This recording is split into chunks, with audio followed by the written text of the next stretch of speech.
Plaisir de rendre compte des résultats financiers du port et de parler un peu de l'état du lieu du port après 1 an et demi à la tête du port autonome de Dakar. En 2018, le port a fait des résultats exceptionnels et historiques grâce à l'expertise et à l'engagement des portuaires, grâce aussi à l'orientation stratégique des administrateurs, grâce aussi à la confiance que le président de la République, le président Macky Sall, a eue en notre endroit. Grâce à son inspiration, il nous a inspirés et il nous a guidés à travers de chemins par moments difficiles. Il nous a permis de ne jamais douter au cours de ces moments.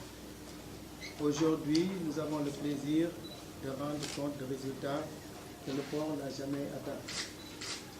Au sortir de l'exercice clos au 31 décembre 2018, le port a fait des bénéfices avant impôt de 9 milliards de francs CFA et le port va payer en impôt 3 milliards au service du fisc. Ce qui veut dire qu'en résultat net, le port se retrouve avec 6 milliards 325 millions de francs CFA. Encore une fois, c'est un record jamais égalé dans toute l'histoire du port. Ce résultat a été obtenu grâce à une combinaison d'optimisation des recettes, mais aussi à une vision clairement définie qui a permis de resserrer les lignes sur un certain nombre de charges, tout en maintenant les emplois. Tous les emplois trouvés ici en septembre 2017 ont été maintenus, tous les contrats ont été renouvelés. Malgré cela, malgré toutes ces charges, nous avons quand même pu améliorer le solde de trésorerie qui était en négatif de 7 milliards 8. Aujourd'hui, le port a une trésorerie positive de 7 milliards 4, ce qui fait que c'est un effort de 15 milliards, de plus 15 milliards qu'on a pu obtenir. L'encours de la dette a été drastiquement amélioré, passant de 45 milliards à 35 milliards aujourd'hui. Nous avons, sur le plan de la congestion, aussi fait des efforts énormes, parce que ça faisait partie de nos priorités, la décongestion du port de Dakar.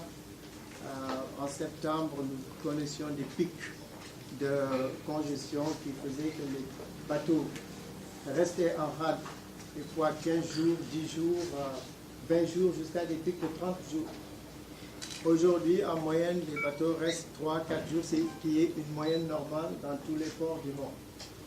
Il nous reste à travailler sur la congestion au niveau terrestre, pour les entrées et sorties dans le port, et avec la gestion des flux de camions, nous sommes en train de faire beaucoup d'efforts à ce niveau. Tous les travailleurs du port doivent être remerciés et nous allons aussi, en relation avec les partenaires sociaux, travailler en sorte que tous ces travailleurs soient rétribués en conséquence des efforts qui ont été fournis pour obtenir ces résultats extrêmement importants, puisque on rétablit les équilibres financiers de l'entreprise et on se met en perspective de notre vision de faire du port de Dakar le moteur de l'émergence. Ça, c'est un pari extrêmement ambitieux, mais qui est très possible d'atteindre, puisque le potentiel qui gît dans ce port-là, nous l'estimons au moins à 3 points de croissance. Il faut déverrouiller ce potentiel en travaillant sur la décongestion, en fluidifiant d'abord mieux les entrées et sorties du port.